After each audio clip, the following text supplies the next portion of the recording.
Many books and movies portray a pirate's life as glamorous, but nothing could be further from the truth. Living conditions on board ship were abominable. A cramped and filthy environment, along with a lack of adequate nutrition and no access to clean water, led to the rampant spread of disease. And being out at sea for long periods of time in all weathers only added to the hardship. Let's travel back in time and find out about pirates and their bad hygiene habits. Welcome to Walk the Plank. Keeping it cozy. Pirate ships were super crowded places. There was very little chance of finding any personal space, but it is likely that most of the sailors had been brought up in poorer households, where overcrowding and the sharing of small rooms and even beds was normal, so they were probably used to it. Most pirate ships were one-masted sloops, and they were quite small. Their aim was to pursue their targets and quickly escape capture, so they had to be fast. Even the largest ones were about the size of the smallest navy ships and weighed less than 400 tons. This meant that they were jam-packed full with as many pirates as they could fit on board. On approaching a mark, the intention was to intimidate with the sheer power of their numbers. As a comparison, an average merchant ship accommodated a crew of around 30 men, and a pirate ship of relatively the same size housed about 100, possibly more. To make things worse, as well as being packed in like sardines, pirates were not known as the cleanest of people. Many would not wash for days on end, sometimes weeks, meaning that body sweat, blood, dirt and other bodily fluids would congeal on their skin, turning it almost black. There was no running water, and what fresh water there was precious and used for drinking and cooking in the ship's kitchens. So there was no real opportunity to bathe on board the ship, and on long journeys at sea this meant that the crew would gradually smell more and more rancid. Even the term pirate bath used today refers to someone washing just their private parts and armpits, and it's debatable whether many pirates even bothered to do that.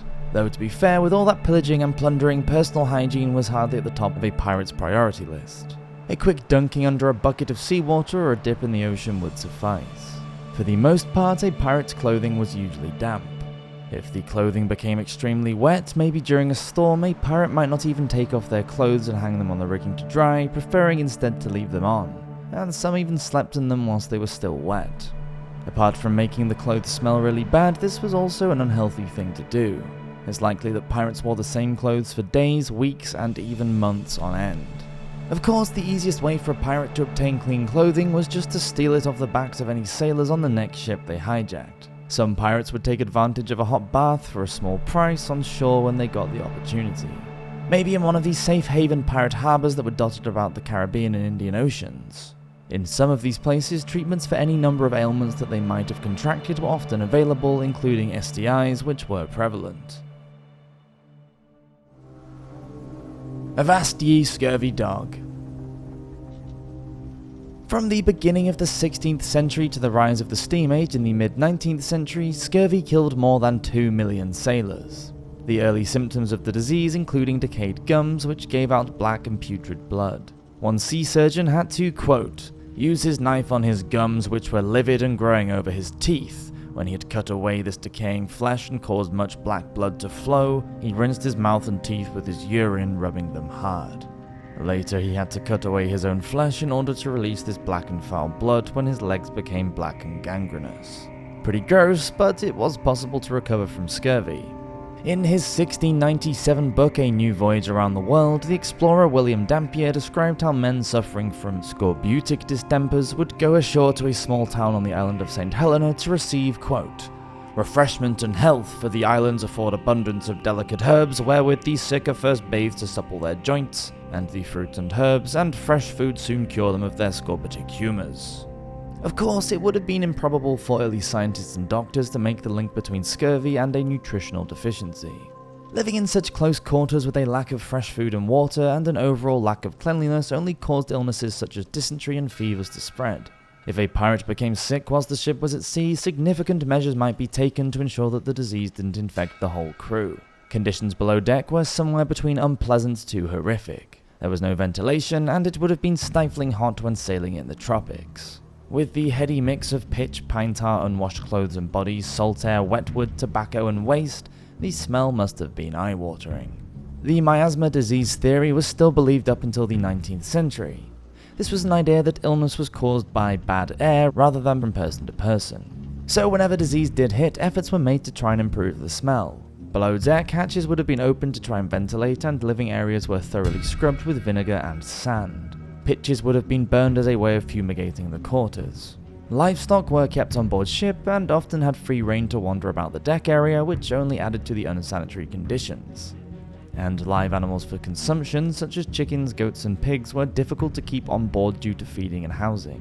The animals' droppings also attracted vermin such as fleas, rats, cockroaches and other insects, and made for a generally unhygienic environment. Don't forget to floss. It's difficult to know how often a pirate would have shaved, if at all.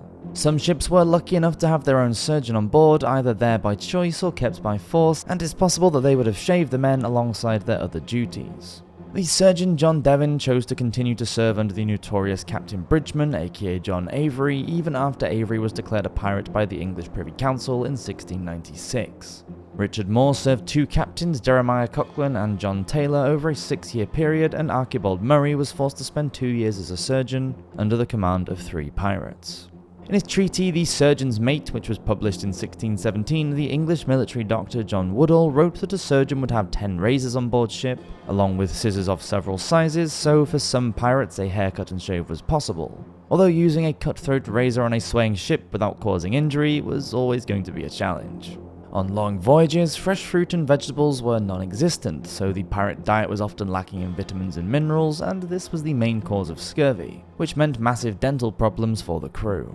English surgeon William Close reported his findings on the dental effects of scurvy as, quote, "Their gums were rotted even to the very roots of their very teeth, and their cheeks hard and swollen.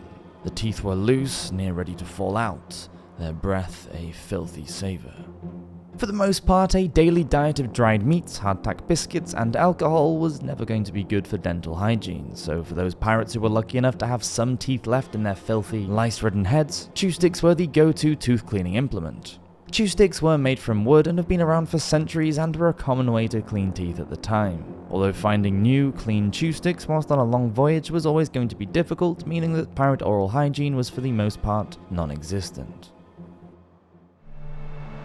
Save the bilge rats. The toilet on a pirate ship was called the head and was found at the front of the vessel. It was an overhanging wooden frame or boxes that had 2 or 3 holes cut into them as seats of easement. The pirates would sit on the seats and their poop would drop into the water below. As for toilet paper, they pulled up a wad of cloth that was fastened onto the end of a rope and dangled down into the water. It was lowered back down after each use. Everybody used the same means of wiping, so you'd better hope it had been rinsed clean by the seawater when it was your turn.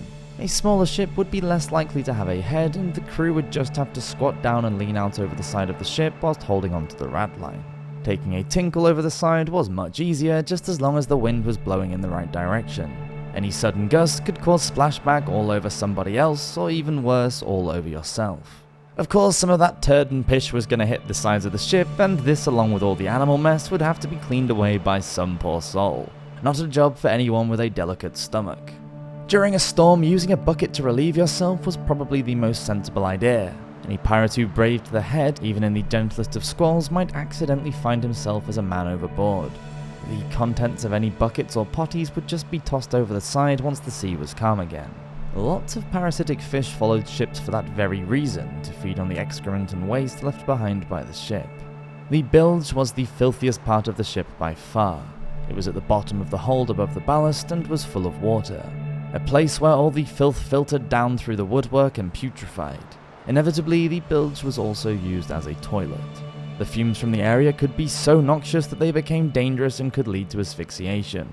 This place was said to be able to poison the devil and was the perfect breeding ground for the infestations of rats, flies, and maggots. One chronicle recorded how 2 sailors who went down into the hell of the ship were rendered unconscious by the reek and had to be carried up into the fresh air above deck to recover. There's no way around it. Pirate ships were filthy places to live. Places filled with disease and danger where just keeping clean was a difficult task. It certainly wasn't a life for the squeamish or for anyone with a keen sense of smell. Thank you for watching this episode of Walk the Plank. Please subscribe if you haven't already, and I'll see you next week for another video. Cheers!